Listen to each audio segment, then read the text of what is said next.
ప్రజలకు కాంగ్రెస్ ప్రభుత్వం క్షమాపణలు చెప్పాలని రాజన్న సిరిసిల్ల జిల్లా వేములవాడ పట్టణ బీజేపీ అధ్యక్షులు రేగుల సంతోష్ బాబు డిమాండ్ చేశారు. కాంగ్రెస్ ప్రభుత్వం ప్రవేశపెట్టిన బడ్జెట్ లో వేములవాడ ఆలయ అభివృద్ధికి నిధులు కేటాయించకపోవడం బాధాకరమని ఆవేదన వ్యక్తం చేశారు. ఈ మేరకు వేములవాడలోని తెలంగాణ చౌక వద్ద కాంగ్రెస్ పార్టీ దిష్టిబొమ్మ దహనం చేశారు. ఈ సందర్భంగా బీజేపీ నాయకులు మాట్లాడుతూ రాష్ట్రంలో కాంగ్రెస్ ప్రభుత్వం అధికారంలోకి రావడానికి ఎన్నో తప్పుడు హామీలు ఇచ్చారని విమర్శించారు.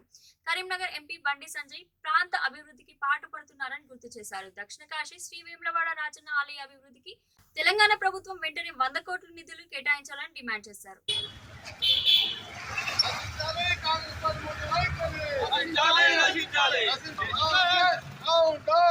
कांग्रेस